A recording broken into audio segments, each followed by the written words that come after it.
Politicians never get 100% of the vote, not even close, and nor will you. You know, you leave the politics for the politicians. You just focus on being a good human being whose values are clear. You consistently act with those values. And, sometimes, look, man, just the universe has a lot of different chemical compositions. Sometimes you're going to get oil and water mixed. Not everybody's going to like you all the time. The pursuit of that is exhausting. It's a never ending, empty chase to always get approval and to be liked by everyone. And I often tell people, Clint, people will say, hey, what's the single best piece of advice you can give to a young manager? I often say it's, hey, look, chase authenticity. Stop chasing approval.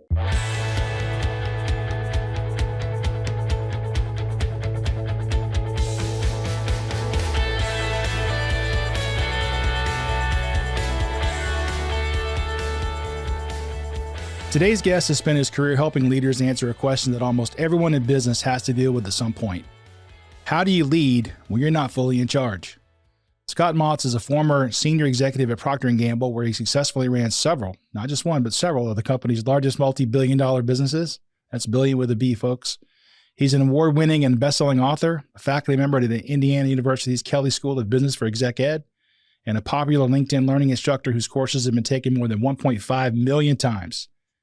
He's also the founder of Profound Performance, where he helps organizations ignite sustained peak performance, deeper employee engagement, motivation, and inspiration. Scott is the author of several books, including Make It Matter, Find the Fire, The Mentally Strong Leader, and the book we'll be discussing today, Leading from the Middle, a playbook for managers to influence up, down, and across the organization. Very few people have complete authority. Most of us are leading with a boss above us, peers beside us, and teams counting on us. That means leadership is less about title and more about influence, conversation, collaboration, and the ability to get things done through others. That's exactly what we're going to be exploring today. Scott, welcome to the conversation. Yeah, great to be here, Clint. That guy sounds pretty interesting. I can't wait to meet him. You described him right. So, I'm happy to be here. The show is aptly named The Conversation because you're very good at making it just that. So I'm happy to be here, Clint. Thank you so much. So I know you said you listened to some of the episodes, and you know that I start all these off with a question. I think everybody who comes on this show is a superhero, certainly of mine, and all superheroes have an origin story. So give me yours. Yeah, mine's pretty straightforward. So, I grew up in corporate America, probably like a lot of your listeners did. I spent, 25 years at Procter & Gamble, kind of moving my way through the organization as I went. And I would say, Clint, probably about year 20, I started looking around and noticing that what I was really most passionate about wasn't just leading, businesses. It was leading the organization. And I it kind of dawned on me at that point in time that the best version of me came out when I was teaching, when I was researching, when I was writing, when I was talking about leadership, as we'll get into, when I was studying how people around me, how the middle managers can thrive in difficult situations. And so, while I loved my time in corporate, I soon realized that, what I really wanted to do was to get out and influence others with the spoken and the written word, to have a bigger, more profound difference. That's the name of my company, Profound Performance. And once I made that decision, it was pretty straightforward. People often ask me as part of my origin story, well, Scott, what made you decide to leave the healthy confines and then, the comfortableness of corporate to go out on your own and do this? And, I have like a one question that I asked myself as part of my origin story. I remember very clearly, Clint, looking back and asking myself, okay, the old, should I stay or should I go now? If you step back and look at it, how can I make more of an impact in the amount of time that I have left on this planet? Can I make more of an impact influencing, the people that work for me in the organization I was leading at the time in corporate? Or could I, by taking a chance, betting on myself and reaching out to a global platform to try to spread what I have learned and all the research that I engage in to a broader audience? And once I put it that way, and I set aside all the other things and all the other noise, it became very clear what I want to do. So that's the essence of my origin story. Well, it sounds like you've been successful because if I remember, it's like over 1.5 million people have taken your course on LinkedIn. So you've impacted at least that many people. Yeah, we're at 3 million now and counting. Wow. So it's growing fast, and And it's only because, I don't credit the author of the courses on LinkedIn Learning. I credit the nature of the courses themselves, the subject matter that I teach in, which is leadership and self-leadership, just how hungry people are for more help, especially in a controlled self-learning environment. Probably why your podcast is so popular, Clint, right? People need little nuggets of practical, usable insight and wisdom because jobs today are hard enough in the ever-changing environment we all work in. So, yeah, no doubt. It's a lot of change going on. So we got to get on top of that. Now, you open the book with I'm a big scuba diver, so this jumped out and it appealed to me right away. You open the book with the image of a yellow fish in the middle of an aquarium. And I love being in those aquariums called, on the coral reef, but he says you're surrounded, watched, and under pressure from all sides. So what did that image capture for you? Yeah, I was at a dinner one night, a corporate dinner, and behind you is a real fancy restaurant. For those of you that work in corporate life, maybe you've been at these dinners where you're sitting with counterparts at an expensive dinner that you're very happy you're not paying for. That the company's covered. And there was this big aquarium, one of those big wall aquariums. It was a nice fish restaurant, and I remember seeing this one particular fish swimming around in the middle, and I remember thinking, that's how I felt at the time. As a middle manager, I had pressure all around me. I felt like I was, swimming in a fishbowl where everybody could watch my move from every angle, judging everything I did. There wasn't really a lot of room for error. I felt kind of surrounded, but alone at the same time, like that one fish I saw swimming in the aquarium. And it seemed like the perfect metaphor for me at the time that, here's this fish trying to get by, trying to go its own way with its own agenda in the middle of this massive aquarium, surrounded but alone. And that's how I felt. And I remember that being kind of a turning point for me where I had already been starting to study the plight of the middle manager. And it was at that point that I knew I was going to write a book about it because I already had about 10 years of research behind me and 15 years of experience behind me. And I decided at that point that, that little fish is going to turn into the book that you held up here today, Leading from the Middle. So, and it did. But the color should have been yellow to match the fish. I don't know. Yeah, you're right. I blew that one.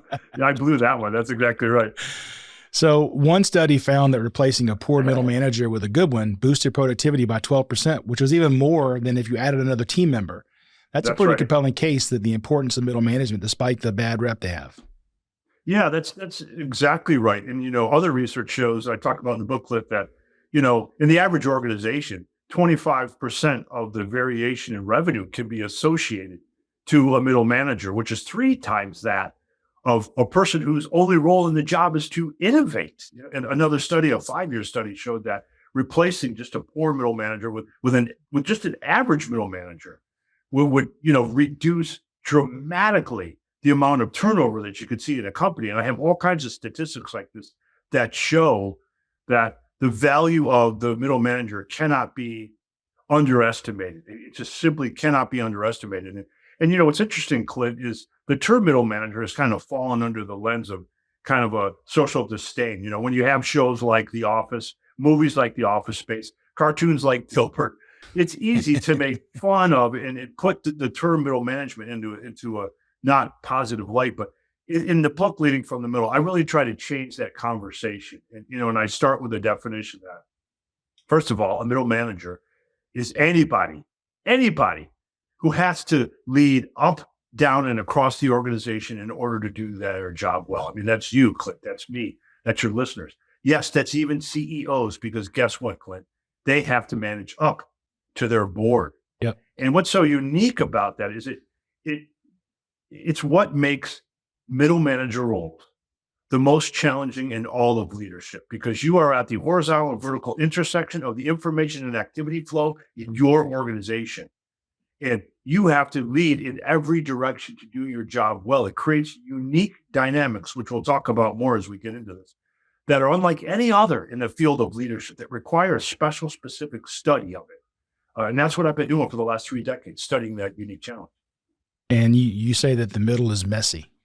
Yeah, it is, and it's filled with a lot of stress, more so than many other jobs. In fact, if I may, Clint, can I relate to you a short story to your question? Given the nature of what I do for a living. I am a researcher at heart, and I'm always researching what I do. I have enough things that I could write, publish original kind of scholarly articles where I've published over 1,000 written articles, and so I'm always researching. And the nature of my work brought me in contact with some research from the universities of Manchester and Liverpool, where researchers were studying the behavior of monkeys, packs of monkeys, to kind of understand, what's their social hierarchy, what's their structure, if you will. And to be able to understand, they studied over 600 different monkeys, and they would study their behaviors. They would, record when they would engage in a nurturing behavior like grooming or hugging, and in aggressive behaviors like chasing or slapping, and even in kind of, sweet and subtle behaviors or submissive behaviors when they would retreat in fear from one another. And they would map this all out to try to understand what the hierarchy of the monkey, kind of world was. And then they took kind of bodily samples of all the monkeys to determine and measure their stress hormones. And what they discovered was that the monkeys that were the most stressed physically and emotionally were the monkeys that in the hierarchy in the monkey world were the ones right in the center, not the ones at the top that had to run the monkey pack, not the young uns who are still trying to find their way in the pack and that were treated quite aggressively by the parents, but the monkeys in the middle of the organization. And what's so interesting about that is, meanwhile, the monkey's dimmer cousin, the human being, the same is true.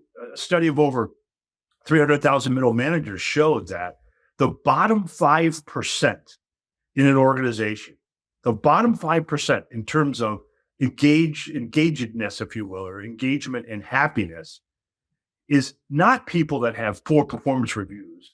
It's not people that are new to the company and they don't know what they're doing in their role. It's actually, the bottom 5% is actually people that have good performance ratings. They just happen to be in middle management positions. It is messy in the middle. It is stressful. It is emotional. And there's a lot of unique things that create the unique situation, that makes it so messy. If you want, I can go more into that about specifically why it's so messy. Sure, please. You want me to go there next? Yeah, please. Yeah. So in the book, I've interviewed, at the time I wrote the book, Clint, I had interviewed over 3,000 middle managers, and now it's more than triple that as I've continued my research going forward. And to try to find out, why is the middle so messy, as you asked? Why is that? And I found that it really has to do with the scope of their job. And I use the scope as an acronym in the book as well, SCOPE, because it stands for the unique challenges of the middle manager. First, I'll name what scope stands for, and I'll talk about each very briefly. Scope means, the S is self-identity problems. Middle manager jobs are so hard because of self-identity. We wear so many hats all the time, switching back and forth. What's really our job? It's very, very stressful. And I'll come back to that one. Conflict, right? There's tons of conflict in the middle. You have to battle with conflicting agendas, conflicting personalities, conflicting budgets. People, your boss cajoles you, your employees won't do what you say, your peers don't want to collaborate. The O stands for omnipotence. People in the middle are expected to know everything, while the bosses get a pass because they're too high up, and the new people get a pass because they're too new. The people in the middle are expected to be omnipotent. Then the P and the E in scope are the physical problems that happen, and the emotional stress that can happen, because being in the middle can feel isolated. You can feel like you're not really part of anyone's circle. So I want to go back to the self-identity thing for just a second, Clint. I think it's important because the biggest reason that, middle management is so what I'll call, messy is because of micro transitions that happen in the middle manager role. Middle managers wear 1,000 different hats. You have to be a translator. You have to be a strategist. You have to be an executioner. You have to be a listener. You have to have compassion. You have to hold accountability. And you switch between these hats all day long. And neuroscience has showed that these micro transitions that happen, they happen razor fast. But the problem is, in one moment, you could be feeling high autonomy with the hat that you're wearing. You could feel in control of everything. And then just like that, you switch hats into a role where you feel a lack of responsibility. You feel you have no authority. You feel you're not supported. And it's all exacerbated if you're in a role that's poorly defined with unclear expectations. And if you're uncertain about your decision space, and it adds up to confusion and frustration and exhaustion. And what I talk about in the book, as I go through scope and I talk about what makes the middle so messy, is I really like to talk about, it's first of all, understanding why it's such a unique problem to lead from the middle. And I give a lot of different solutions for how to overcome it. And I'll give you just a few examples and take a breath so you can ask your next question. But I get very passionate about this. I love it. Please go ahead. Yeah. One of the things we talk about is some of the best middle managers. They understand scope, self-identity, conflict, omnipotence is expected of you. There's physical stress. There's emotional stress. One of the big things that helps you through that is to reframe how you think of the middle manager position in general. So we heard some brilliant reframes of some of the most well thought of middle managers. In other words, their bosses said, that is a middle manager on the rise. Keep an eye on them. And we interviewed them and found some really interesting ways that they reframed the entire way they looked at their job. So for example, we heard one middle manager that said, I don't look at the 100 different jobs I have to do as segregated. They're all integrated into one job that I'm uniquely suited to do really well. And I value that variety. We heard another reframe that said, I look at my job as a middle manager. My job is to think like an engineer, but to feel like an artist. We thought that was not only poetic, but very accurate, because the best middle managers think of themselves as they have to be process oriented. You're obviously an expert in the area in this, a lot of the kind of the getting things to happen in project management, Clinton. So you're very familiar with this mindset of you have to have an engineer mindset to plan, produce, drive, hold people accountable, get things through mechanically. But you also have to be able to feel like an artist, to step back and have empathy for all of those around you, to help people through their emotion. We heard a reframing from a middle manager that talked about they look at themselves as the long and short-term flame on the business. Their job is to work on the business and in the business, not just to get caught up in the systems, but to stick their head up above the processes and systems once in a while and work on the business to make it better. One more reframe. One I really love that. One middle manager said, look, I don't feel like I'm stuck in the middle. I have a chance to lead in every direction. I have a chance to be both a lighthouse and a beacon. I could be a lighthouse to everyone around me, signaling danger, keeping people off of the rocks, and I could be a beacon. I can draw people to possibility, to the goals in the organization, to all the things we're trying to accomplish. A long answer to messy middle. What it boils down to, there's a lot of unique problems, but there's unique solutions that I offer too in the book, Leading from the Middle. Absolutely. And I think it's important because the world that I live in with project teams, if you're the project manager, you are that middle manager because you're managing the team who don't report to you, right? It's a matrix organization. You don't have no control over them. And then you're trying to report up to the customer to make sure they're still happy. And you're that buffer in between. And I call it people and process. You have to have the people skills, what you just described as we're kind of stepping back, having the empathy and kind of being the artist, but you have to have the process skills to get stuff done. That's right. That's exactly right. I thought your Lego example was so good. My son loves Lego, so they're always on top of my mind. But you have the Lego directives for middle managers, and it was just, let me read a couple of them. So lead, but stay in the background. Build close relationships, but keep distance. Be visionary, but keep your feet on the ground. So why is the middle so full of contradictions? I mean, that's almost impossible to do those things. Yeah. And you're talking, Clint, about a letter, an internal letter that a Lego employee shared with me from a long time ago, where the employees were asked to here's your list of directives. And so many of them are so contradictory because you have so many constituents. When you're a middle manager, remember when I was talking about the micro transitions? Yeah. The hats that we switch that makes it so exhausting. Sometimes you have to change elevations all within the same meeting. And I don't know if this has ever happened to you where you're leading the people, you're the manager of your team. You're leading your people. You have some peers in the group. And so you're in kind of authoritative mode with your peers. The people that report to you. You're in collaborative mode with your peers. And then maybe your boss drops in on the meeting. And you have to all of a sudden switch gears to be more in deferential mode. And these elevation changes can happen sometimes, not only throughout the day, but sometimes within a meeting where you have to kind of think differently about how you want to act with a boss, with a peer, with people that report to you. And it's exhausting and it creates a lot of contradiction. The things you have to do to lead up to your boss might not be the right things you have to do to lead down to your people. When you're in the center, so much conflict in the middle. There's always conflicting agendas, conflicting personalities, conflicting budgets, conflicting roles, conflicting agendas. And it's a hotbed for conflict and for contradiction. And the best middle managers know that and take pride in it and know that it takes a special person to be able to manage through that kind of conflict and to look at that job as integrated into one job, not segmented into 100 different jobs. Another study you mentioned in the book showed that 80% of strategic projects initiated by top management failed, while 80% of those initiated by middle management succeeded. So clearly people in the middle can make a difference. Why are we able to have such an outsized impact on execution? Yeah, think about that for a second. I think that's worth repeating, Clint. I just want your listener to kind of take that in. 80% of initiatives initiated by upper management failed. 80% initiated by the people below that were successful. And it's the same reason why I included an entire chapter in the book, A Leading from the Middle, on leading change.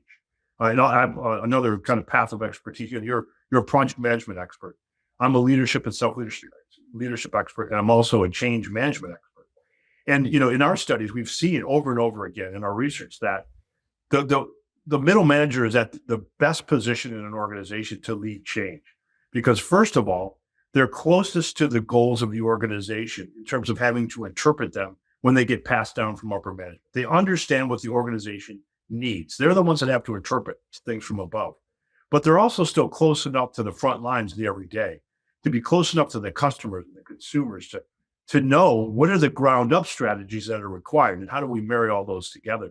So I think that's very telling when the research shows the closer you are to the center, not to the top or to the bottom, the more effective the innovations are that roll out, depending on who has led them. And I think it's because of the mixture of access you have to both the front line and to the strategies that get passed down from above. Now, being negative, I can say that if the people at the bottom say, well, see, that just proves the people up above me don't know what they're doing. 80% of your stuff fails. Yeah, I suppose you could do that. But, I think it's also just a measure of, then you have to ask yourself, but in wise organizations, sure, 80% of the things from initiated by upper management fail, but smart companies, that's 80% of a pretty small number, Clint. Yeah, of course. They learn over time that, okay, we're going to let the people on the front line, we're going to set broad strategic vision. We're going to let the people below us create the initiatives required to carry out that. Absolutely. You set the objectives at the top level, and then the team is the one who figures out the scope and executes it. Make sure we meet the objective. That's right. Yeah, I was just being facetious when I said that because I can hear people in my team say it all the time. They don't know what they're doing. That's right. That's right. So we're almost kind of talking about the Peter Principle. I know most people know what the Peter Principle is, but I had never heard of the Karasek model. What is that, if I even pronounce it right? What is that, and why is it especially relevant to people who lead from the middle? Yeah. The best way I think to describe Karasek model is quite simply that stress is absolutely maximized in conditions where you have tons of kind of, responsibility and expectations placed on you, but you have very little authority or control over the ability to make decisions in that window. And it's kind of, I like to call it the Karasek effect. And for any of the readers that out there have been in that situation where, you're in a high pressure situation, you're expected to deliver, right? Stress is high. And yet you don't really have the decision-making ability to control your environment, to do the things you're being asked to do. And it's very relevant for middle managers because that's oftentimes what we'll find ourselves in, right? We'll be in a situation where as middle managers, the people above us aren't delegating down to us and giving us enough authority to do the jobs that we have to do. And, what the Karasek model calls for is to kind of reverse that condition where instead of being in a situation where your stress is through the roof because you have the expectation and the pressure, but you don't have the decision-making authority, you want to flip that around. It's really important to be bold and actually sit down with your manager and ask for an agreement for autonomy, which is where you spell out the scope of, okay, let's draw a line on what you need to make decisions on and what I can make decisions on, where you need to be informed of a decision that I'm going to make and where I have freedom to choose, where you want to consult and where I don't need to consult you at all. And what we've found in our research is the Karasek effect is dissipated when it becomes clearer in certain situations what decision-making authority you really, really have. And it produces this wonderful virtuous cycle, Clint, where not only do people tend to get more autonomy once they understand and clarified with their boss what are the boundaries, but then they also feel more like when I'm really feeling the stress and I know I don't have decision-making authority, I've talked about this with my boss. I go to him or her or them and say, okay, look, we talked about this. I don't have the right to make the decision here, but the pressure's on me. How do you want to handle it? So it becomes clear in situations like that. But yeah, the Karasek effect, the Karasek model, it's very, very real for middle managers. Now, you say one of the roles a manager in the middle has to play is that of entrepreneur. If I get that right. Yes. INTRA. Yeah, you got it right. And can you explain what that means? And how do you make sure you're not being perceived as going rogue? Because when I was reading that, I was like, boy, he can be ostracized pretty quick. Yeah, it's intrapreneur instead of entrepreneur. And some of the best middle managers, I talk in the book about all the variety of roles, and I have a section called Rock Your Roles, 21 of the most common roles that a middle manager has to play. One of them is intrapreneur, where you're required to kind of innovate within your own company. Because again, remember we said earlier, middle managers are at the front lines or close to the front lines of the consumers and the customers, and they have the best understanding of where innovation has to happen. And the key is, to your point, so that you don't seem like a rogue. What we've seen, Clint, is actually the opposite problem. If a middle manager is out there trying to innovate, but communicates and follows the rules and the policies, and they get clear on the rules of risk taking with their boss, what constitutes a good risk, what constitutes a bad risk, that's usually not the problem. Believe it or not, Clint, it's the other side that's the problem, where middle managers want to be entrepreneurs, but what they're pushing for is too close to the status quo. They're not pushing the envelope enough. They're going for solutions that are 2 and 3 degrees removed from situations and solutions that are already in place. So, I give kind of advice for every role that the manager has to play, that a middle manager has to play in the book, Leading from the Middle. And, the advice I give on the entrepreneur side is not be careful. You don't want to be seen as rogue. It's actually the opposite. Make sure that you're aggressive enough that what you're pushing isn't so close to what's already exists today as a solution. As long as you're doing it within the scope and you understand what the rules of risk-taking are in your organization. So you're looking for more of a step change and just a one-off. Yes. I think the best middle managers tend to do that. Now, not that there's not a time, Clint, for incrementalism. I'm not saying that at all, but intrapreneur is not a term that normally is associated with incrementalism. It's more innovation than incrementalism. Another term you use is others-oriented leadership. Yeah. So can you explain what that is and how that might be different than servant leadership? Yeah. I talk about the best model for leadership for middle managers is what I call others-oriented. And it's exactly what it sounds like. It means that you take the focus off yourself. Because remember, you're in the middle, leading in 360 degrees. The more that you could be oriented about, this job is no longer about me. It's about helping and moving things forward for all those around me. It is now about the ecosystem. It's not about the ego system. That's the heart of others-oriented leadership, and understanding that it's really no longer about you. It's about making everything around you work. Now, there's an important distinction I make, though, because some people would say, well, Scott, that's called servant leadership. But it's others-oriented leadership is in the same tree as servant leadership, but it's a different branch. And I talk about this in the book, but part of the problem with servant leadership is that servant leaders can sometimes lose their authoritative edge and their desire to rightfully serve the organization, to help the organization move forward, to help people become better versions of themselves, to stay in the background. They forget at times that, okay, but your job is to serve and to lead. There are times when your management team wants to see you at the forefront. They don't want to see you at the background propping your people up. There are times when your bosses want to know that you know. They want to know that you have the answer. They want to know that you're in the front leading. And sometimes with servant leaders, they can lose their authoritativeness in a very understandable desire to put the organization first. And the best others-oriented leaders know when it's time to step up and lead from the front and when it's time to lead from behind and put their people on a pedestal. The best or others-oriented leaders, Clint, they know that sometimes they have to make decisions that might not feel like it's in the best service of the people, but it's needed to deliver the organization's goals. And others-oriented leaders get that right. They know what they have to give, what they have to give up, what to give it, even with that job. And I talk about that a lot in the book, Leading from the Middle. Yeah, you have your compass. I remember your compass with the 4 quadrants. So yeah. That's right. Yeah. Now, you believe affirmation is one of the most powerful forces on earth. Why and how should leaders use it? Yeah, I think, let's put it this way, Clint. Have you ever been in a role working for a manager who you struggled to get affirmation? You wanted to know, hey, does he or she or they know what I'm doing, how I'm spending my time? Do they understand my value? If you've ever been in a role where you didn't feel affirmed, where you didn't feel addressed, where you didn't feel recognized, it's devastating. And let me ask you first, have you ever experienced that before? Oh, of course. I think everybody who's been part of an organization has.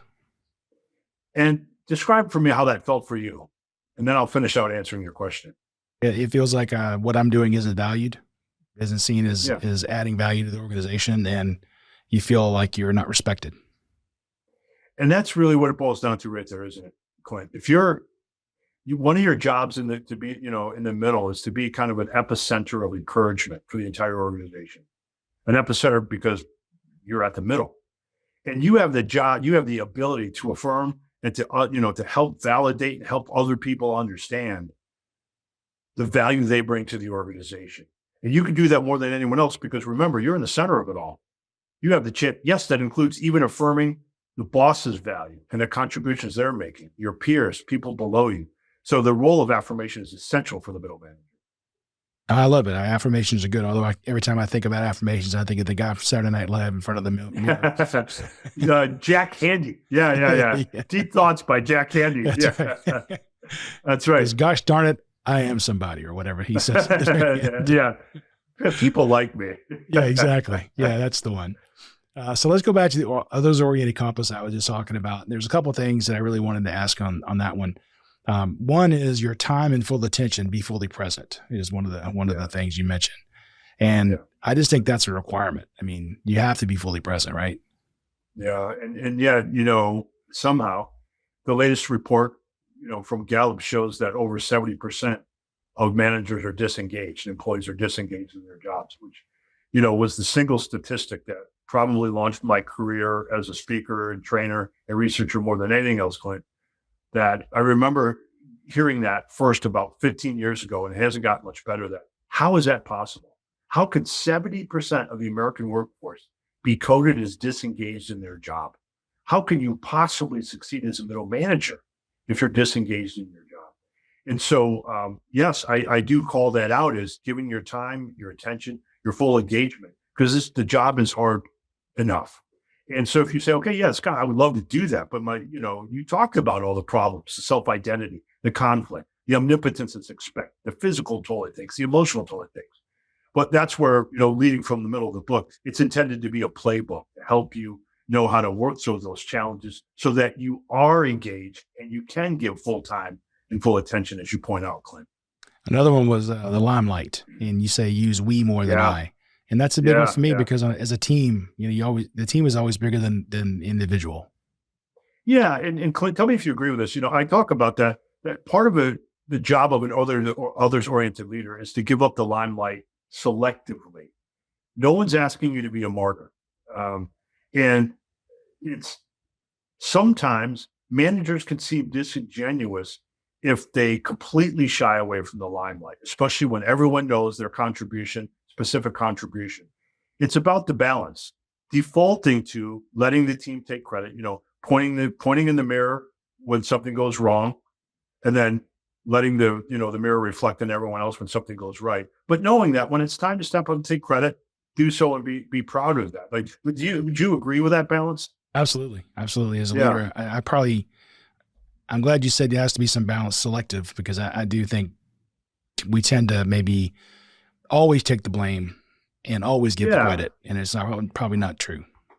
Yeah. Yeah. No one said you have to be a martyr to be a effective middle manager. Yeah. I think you just have to do it enough that people know you have their back. That's really the key. That's right. That's right. That's exactly right. Another one you mentioned was information. Don't hoard it. And that's a big one Yeah. for me, because I remember early in my career, I had a situation where a peer, I was going to teach a class one-on-one for somebody. And it turns out this person was deaf and he couldn't hear me. I was standing over his shoulder telling him to click here, click there, and he couldn't hear anything I was saying. And so I figured that out towards the end and was able to rectify the situation. But my coworker told everybody that I was a terrible instructor because it thought it made him look better. And it's always stuck with me, because it's not something we always want to do or ever want to do. And in my organization, we tell people all the time, hoarding information is not helpful to you, because if you can get everybody else in the organization to know what you know, then that's 10 more people that can help you, as opposed to only you being able to do it.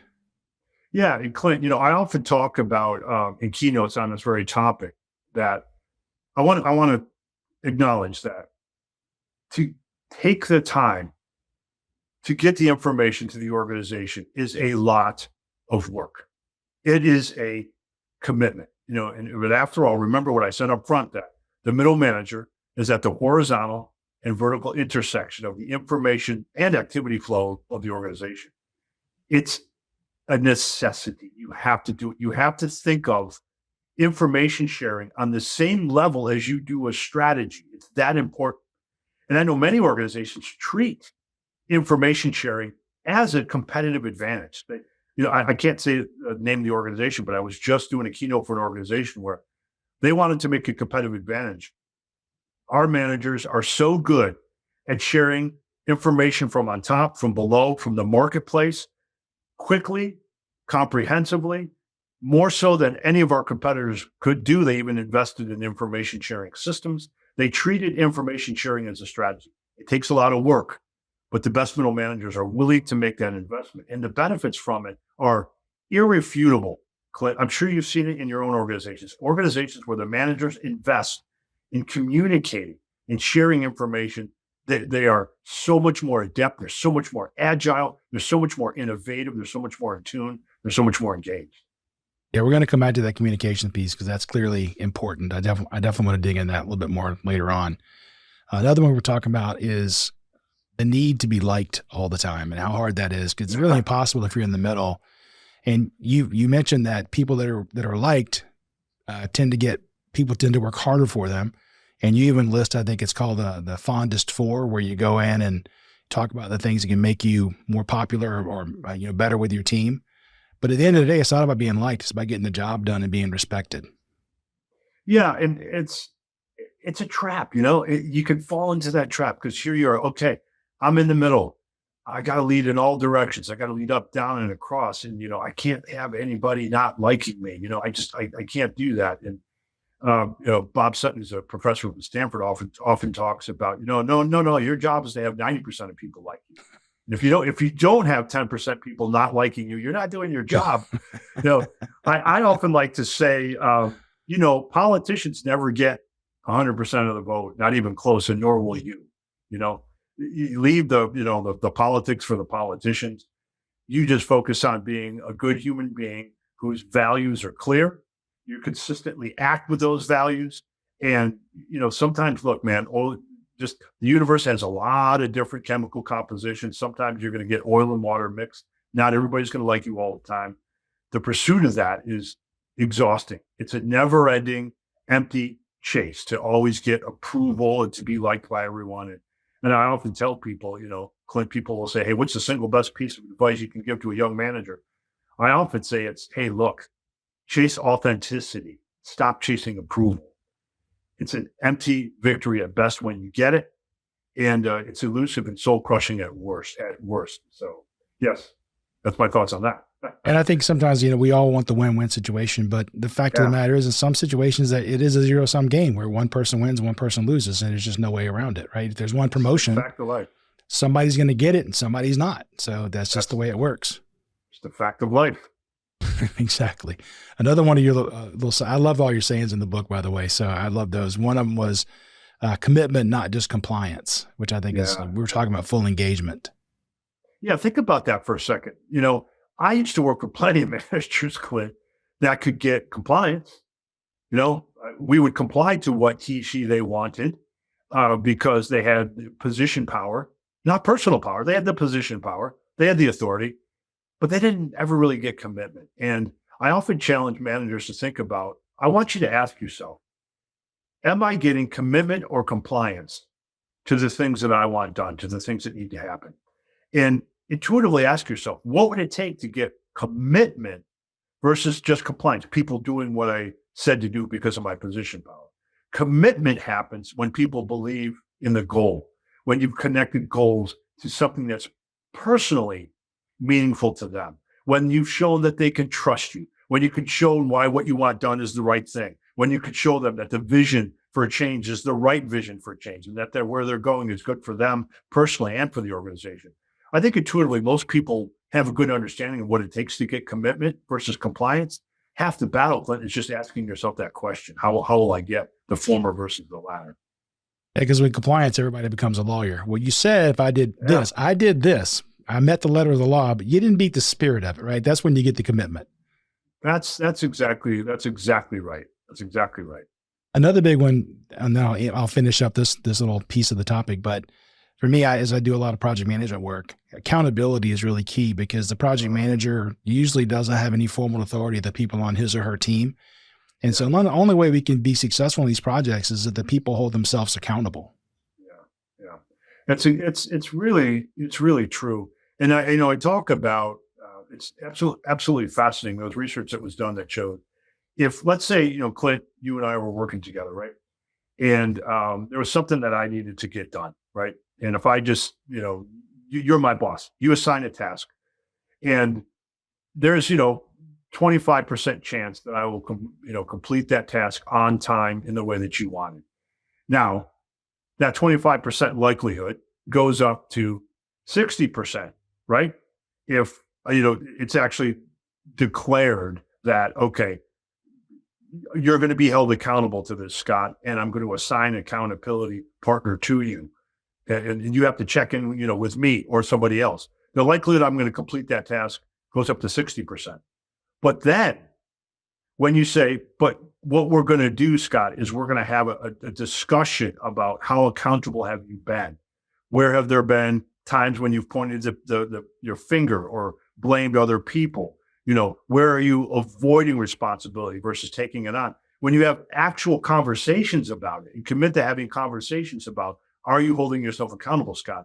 The likelihood of me completing that project on time goes up to 95%. Wow. 25, 60, 95. Increasing levels of accountability simply by making it a practice and an expectation that you will have an accountability partner.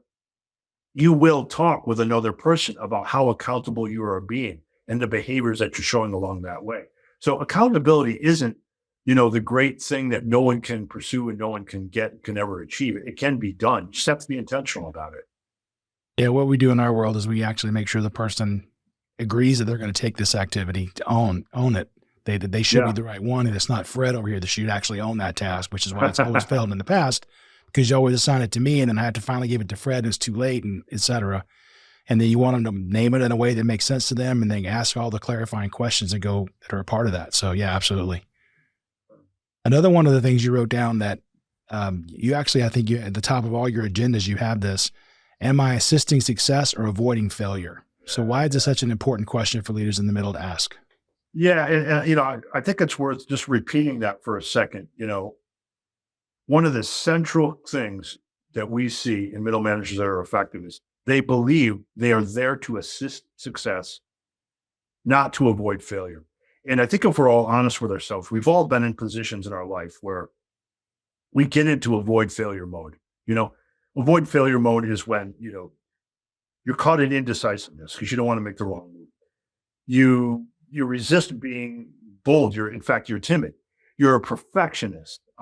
You put things off to the last minute. You procrastinate. You micromanage, which is the worst thing you can do, right? Because I always like to say micromanagement crushes souls, not goals. And the opposite, assisting success is when you coach, you encourage, you take risks, you provide resources, you remove roadblocks, you act as a sponsor, you act as a champion, you give autonomy, you push for accountability. There are two very different sets of exercises when you assist success versus when you avoid failure. And, I talk in the book about the different, experiences and based on which one you're doing. But it starts with just simply asking yourself. And if you're honest, most managers can pinpoint, Clint, whether or not they are acting in a way that's assisting success or just trying to avoid failure. And I think it's important because I know I'm guilty of this. You want to give people the ability to do the work, but then you don't like you don't like the result. And so the next time you kind of tend back to, I'm just going to tell you how to do it exactly and not really give them that latitude that you should, because they will eventually get better at it. Yeah, that's exactly right. And that's a hard thing to do, right? Because as a boss, you're like, okay, but come on, man. If I give them the space and they get it wrong, it's still on me. It's still my responsibility. Okay, well, that's true. But then it's up to you as a leader to create a learning organization where failure is not the ultimate end of everything, where you get clear on spelling out the rules of risk taking so that people are taking smart risks, not just dumb risks. Right. And, you kind of go forward with that. I want to expand on that a little bit with another story. May I, Clint? Do we have time? Absolutely. Yeah. So I was doing a session, a keynote session for I'll just say a casino company in Vegas. I can't say which one. They wanted me to come in and do some leadership work with their leadership team. And we went to dinner the night before, and they were describing to me an interesting problem they were having in this particular casino. And, have you been to a casino before, Clint? I don't mean during the day when you're supposed to be working, but have you ever been to a casino? I have, yeah. Okay, so they were describing what they called, and you can appreciate this as a project manager, they were describing what they called the throughput problem they were having on the floor. There was one game in particular that was screwing up throughput on the casino floor. The ratio of people that were standing around watching the game to the percentage of people that were stepping up to the game and actually betting their money, which is where the casino wins, right? The house wins, was way out of whack. And it was causing a problem because the areas of where this particular gaming table were too unproductive. There was too much watching, not enough betting. Now, would you hazard a guess as to what game that might be? And then I'll let your readers know where I'm going. You want to take a while? I'm not really a gambler, so I would have to, I don't know, craps. Yeah, and it just so happens you're right. Okay. For those of you at listening at home that don't know, craps is a game you play with dice. You play it in kind of like a pit. You throw the dice and then you bet on the outcome. It's a very complicated looking game. I've played it before. I can never remember the rules. I always have to have them help me remember the rules.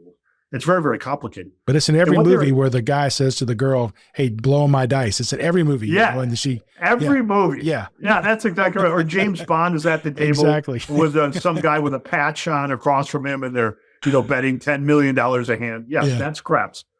And what the casino team learned was that people were not stepping up and betting because they didn't understand the rules of the game. It was too complicated. They weren't taking risks with their money. Meanwhile, back at the office, Clint, the same thing happens. When people don't understand the rules of risk taking, they are not going to step up and take risks. So managers, I've talked about this a couple of times now, but it's so important.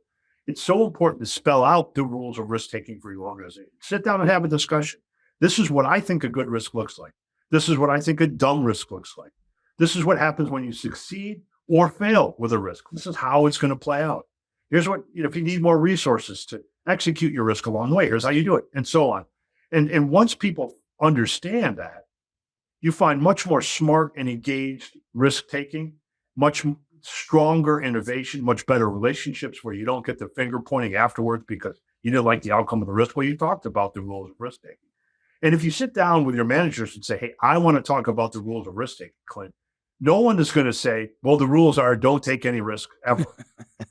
Maybe the lawyers will, but no one's going to say that. It forces them to articulate what they think a good risk is so that later on, they can't turn around and point fingers at you if they don't like the outcome of that risk because you had the rules set up front. So I just wanted to reinforce that because it's such an important part of being a high quality middle manager.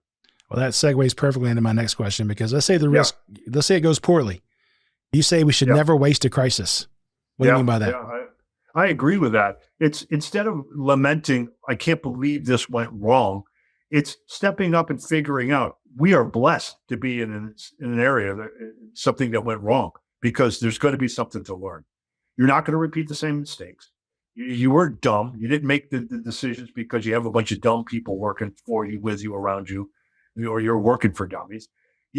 Every crisis is an opportunity, and in the best companies, turn those around. We've heard hundreds of stories. We remember the famous Tylenol story. Well, how fast the Johnson & Johnson management turned around and turned what could have been a potential train wreck with the Tylenol, poisoning or whatever you want to call it. They turned around and turned it to an advantage. You hear hundreds of stories of how companies, right in the face of the worst crisis, use it as an advantage to learn, to grow, and to actually, right the ship. Yeah, I think early in my career, I was in the Navy right out of high school, and they still had one or two electric boats now, and now everything is nuclear. Back then, there was still one or two. Most of them were nukes, but still some of them had electric. And there's a story that was told about the guy that dropped a wrench on the batteries and shorted it all out, and all this bad stuff happened. And somebody said, well, I guess that guy got never put on the boat again. And the answer was no. He'll never make that mistake again. He learned from it, and he will make sure he never drops a wrench again. He'll tie something off. He'll make sure that never happens again, because he did it once and he saw the impact. Yeah, very well, right. Sometimes that's all it takes is once. As long as you survive, there'll be a second try. As long as you survive. That's right. That's exactly right. So you have, I know you make liberal use of drawings in the book, which I also enjoy because I'm a visual learner. One of those was the purpose pyramid, and he starts with discovering the team's purpose, not inventing it, but discovering it. How can I help my team find the purpose that is more than just a slogan we're going to put up on the wall somewhere? Yeah, and I'll give you just a snippet of that, because it took me a while to walk everybody through. But what I found was very, very important is one of the key roles of a middle manager is oftentimes you sit on a leadership team with some peers, and it might be a cross-functional leadership team where part of your job is to make decisions, interpret strategies from higher up in the organization, and make decisions and do things that can help people below you, and it's really important to kind of find a sense of purpose behind that team and purpose behind what you're trying to do. And one of the the easiest ways to do it, and I could talk through the different steps, of how to be a really sharp leadership team, but it's to first decide that you want to have a purpose for why you exist. What's the work you're trying to do as a team? What is our purpose as a team, so we can be beholden to that? And one of the easiest ways to do it, Clint, honestly, is just to start with, what are the values of the team? What do we stand for? What are we here to do? What's important to us? What matters most? And once you can list the values of the team out, quite often values become a proxy for the higher order purpose, not only on a team, but in life for us individually. If we want to find purpose for ourselves in life, one of the first places to start is, well, what are my values? And I often call values the purpose proxy. So there's a lot of other ways to build an a pyramid for what do you want your leadership team to stand for? What's our purpose? What's the purpose of all of this? But it starts with identifying the values of your team, what you want to stand for. And you talked kind of in that about have people above you and you're managing down, and you actually introduce in the book the waterfall effect, which is the behavior cascades downward, especially during periods of poor results. So if you're in the middle, what are we doing when the pressure from above starts to create anxiety? Yeah, and I use the visual of a waterfall just to say that, I want your listeners to picture for a second, picture a raging waterfall. At the very top of that waterfall, when the water is just being fed into the rapids that start and form the waterfall at its very top. That's kind of a metaphor for, in times of trouble, what's happening with upper management. They're seeing, if results aren't good in the organization, they're feeling the pressure. It's bubbling up on them, and then over the falls it goes, and the pressure starts to flow downward. And we've all experienced this where, upper management might not show up at its best in times of pressure. Pressure flows downhill. They're feeling it from the board. They're feeling it from their bosses. And it alters the way we act as human beings. And we've all seen it where a good boss, one we really like, he, she, or they might not act the way that we would want to role model when pressure hits and when results aren't good. And it flows down. Every drop of water that falls over a waterfall can impact another particle of water near it. It can bump it off course. Any one of them can happen at any time. When you're in the middle of the waterfall, when you're the middle manager, you have that option to say, okay, I'm not going to let the things flowing down from the top, the way that people are behaving above me affect and impact how I let my water flow down the rest of the waterfall. You can be a shield and you can interpret strategies and understand that, hey, look, these are probably good people above you. They're just under a lot of pressure. And people change. Pressure creates diamonds. Sometimes it can also go revert and create back to coal. It can create a darker version of us. And you have to understand that about people and people above you and not try to judge them too much and understand what pressure does to us. And the best middle managers understand that, Clint. And they kind of serve as an island and they don't give into that. And they say, I'm going to be protective in times of pressure. I'm not going to let the pressure get to me in a way that I take it out on people below me. And, I'm going to change the flow of that water accordingly. That's what the waterfall effect is. So I'm going to skip ahead in the book a little bit towards the latter chapters and talk about teams, because I'm a big team guy. So I'll be selfish for a minute here. In this post-COVID world where remote and hybrid teams are really the reality we live in, I'm a huge fan of in-person, face-to-face time as much as possible. But you say leading from a distance doesn't mean things have to feel distant. So what can we do as middle managers to help close that emotional distance gap that they remotely might feel? Yeah, and I'll talk just a few things because I talk a bit about this in leading from the middle. But I think the first thing, it's just important to remember that, look, leading from a distance, and when I say leading from a distance, it's leading remotely through a camera, which is true for a lot, like you said, in today's world. It doesn't, you have to first start, the core essence of leadership hasn't changed. Just because you're doing it through a camera, there's still core basic things that you have to remember. People still want to be acknowledged. They still want affirmation. They still want clarity. They still want you to communicate with them. They still want to know that they're respected. They still want to know that they're not being treated unfairly because they're not in office next to you and they're distant. So a lot of the core tenets of leadership still apply. And I encourage people to start with that and remember that just because you're leading through a screen doesn't mean a lot of that has changed. Now, that said, of course, there's some important applications that you have to layer on top. And I'll just talk about one or two. I'll give, to stay impactful on time. But, I think it's important to remember that when you're leading remotely, more than ever, people want to know that they're not at a disadvantage for being remote. So you have to put that extra effort into connecting before you get into a one-on-one with a person, taking a little bit of time before you get into your agenda to find out how the person's doing, how are they going, trying your best to mimic that shoulder to shoulder, camaraderie you can feel when you're literally physically next to someone. You have to put the effort into helping people to feel that, and then you also, it's so important to over communicate because it's easy to read people's body language when you work next to them. It's easy to stop by for a quick update when you work next to people. And when you have to schedule appointments, it's really difficult to make sure the information flow is still happening. So you have to be extra careful and intentional about that. There's a lot of other ways to do that I talk about, but I think those are a few key things. Yeah, I think one for me is in meetings. What I've observed in the past is I feel bad for the people who've dialed in because usually the boss is looking at the people in the room and going to them first, and all the good answers are gone. Then it's almost an afterthought. Oh yeah, we got Fred on the call. Fred, what do you think? Yeah. Fred's like, well, if you'd asked me, I'd have had a great idea, but now 15 other people have said it. So for me, it's about some meetings, you start with the people on the call first, so they have a chance to feel like they're adding value, and then you can get to the people in the room. I think that's right, Clint. And one thing I would also add on top of that, by the way, I did want to say that two things will be the death of us all, Clint. Number one, death. Yeah. Makes sense.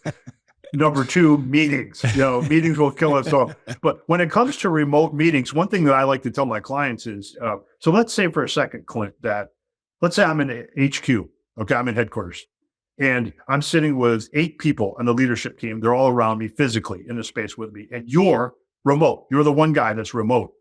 What I ask people to do is, all 8 people, we're all going to log on. We're all going to do the meeting remote. Even though we're physically together, we've now leveled the playing field. Clint, you're not the only one that's patched in now remotely. We're all looking at each other on the screen. Yes, you might be like, but dude, you're in the same room. It is impossible, Clint, not to make you feel like you're an add-on to the meeting if you're the only one that's presenting yourself through a screen. But if all 9 of us are, even if 8 of us are in the same room, it changes the dynamic and it makes it feel much more equal. And that's what I suggest people, teams to do. Another one you have is another mnemonic. I think it was Fester. It's about facial expressions and all this. Yeah.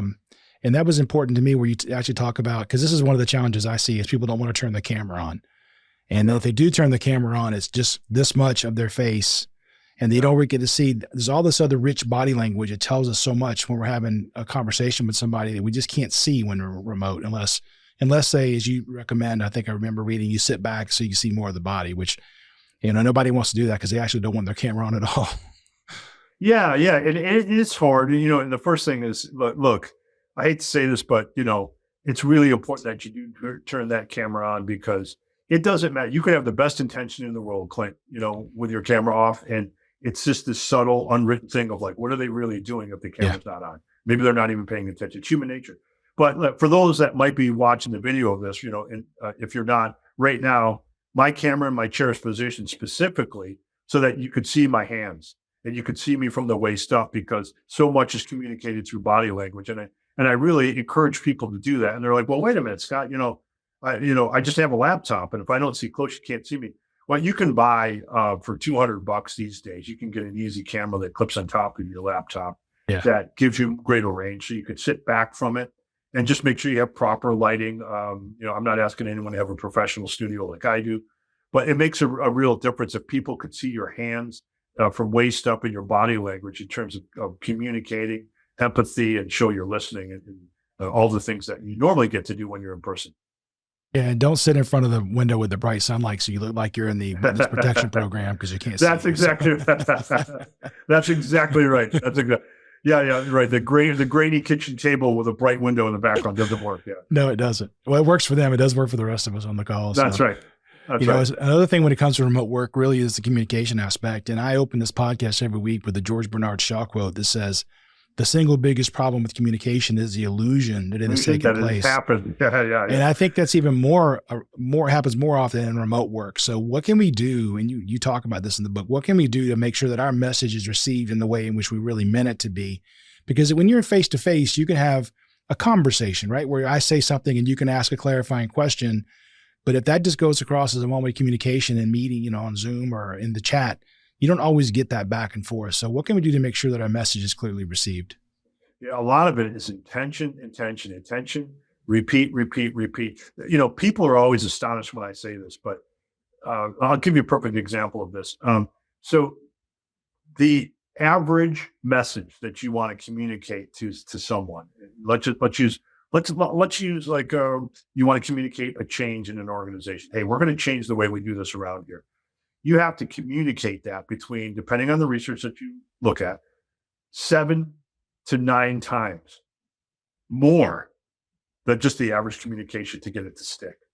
So whatever multiple you believe or not, the answer is the same. You have to communicate way more than you think you do to get something to stick. Add in remote working and you've like doubled that. So you have to communicate over and over again the things that are most important to communicate. You have to do it in various formats. You have to do it through email. You have to do it in one-on-one personal time, whenever you do get that. You have to do it before you start remote meetings. So it's about intention, having a plan to over-communicate, and then really committing to actually physically over-communicate as much as you can. It has to be a strategy if you want to succeed through, remotely, I should say, as a leader. The book being called Leading from the Middle, I thought before I read it, I was like, all right, well, there's talking about managing up, talking about managing down, but you also talk about managing your peers or influencing your peers, which I thought was really important. So when you say influencing peers is especially difficult because you don't have any formal authority over them, what are the most important foundations for influencing our peers? What can we do? Yeah. And I have an entire chapter. Yeah, that's okay. I'll just pick a few nuggets about, and it's a really hard thing to do because it's like you said, Clint, you don't have formal authority over these people, yet you're still expected to mold and shape and to lead them quite often when you lead from the middle. And, there's many things you can do. One of the things I like to talk about most often is you would be surprised how much benefit you can get from just going out of your way to understand how peers get evaluated, what's important to them to succeed in their role, how do what do they want out of life, what's important, and then taking the time and the attention to help them achieve that. So, for example, let's say I'm making this up. Let's say we're on a cross-functional team, and you work in product supply, Clint, and I work in marketing. I would take the time to figure out, well, PS, product supply, isn't evaluated probably the same way necessarily that the marketing function is. So I would find out, well, what's important to your boss, Clint? How do you get promoted as a product supply officer in this company? Well, what are the criteria? How is it different from us? How can we find ways for you to show that? And to just for me to take interest that it's not just all about me. I also, in our relationship, I want you to thrive. That creates a tremendous amount of reciprocality where you want to return the favor. You want to do things back when I ask you to do things for me, simply because I've shown that I care about you, your career, and I understand that how you move along in the company isn't necessarily the same way that I might move along in the company. And knowing that is one thing. Another simple strategy is just showing up prepared as an expert in your area and being ready to serve, and to always give that extra 10%. When a peer asks you to do something, do what they ask and then give them the extra 10% effort, because they will remember that. They will want to reciprocate that. And there's all kinds of these things I talk about leading from the middle, Clint, that you can do to influence your peers. Which is important to me because in the world that I live in as a project manager, the people on the project team, if let's say I'm a pay grade X at a company, there may be people on that team that are below my pay grade, but there might be other ones that are actually senior to me, and yet they're still reporting to me ostensibly for the project. And if I don't understand how to influence those people, it's going to be hard for me to be successful, especially if I know this person is above me in the pay grade scale. So that whole chapter was really helpful. Thank you. Good. Thank you. And you close, and I'm going to close today with this. You say close with leading change and creating a personal map. If someone listening feels stuck in the middle right now and just lost, what is the first move they should make to lead up, down, or across more effectively? Yeah, I think, I closed the book, Leading from the Middle, what I call a personal map, MAP, a middle action plan. It's first to kind of understand, you don't want to be overwhelmed, right? First of all, you have to remember leading from the middle is not a curse, right? You have the chance to lead in every direction. It's a unique skill set. It's something to be proud of. The impact you can make is incredible. So first, just own and take pride in your role. Then you don't have to feel like you have to do everything all at once. I mean, think about it. You've got 360 degrees you have to lead. You don't have to do all 360 degrees all at once. You start with your natural strengths and you figure out where you're not so good. So maybe, Clint, let's say if we're talking about, I'm making this up. Let's say that you feel like you're really skilled at managing your people, leading down. There's some things you could get better at, like, coaching, having brave conversations, but you feel solid. Where you need the most work is leading up, because let's say you have a very tricky boss.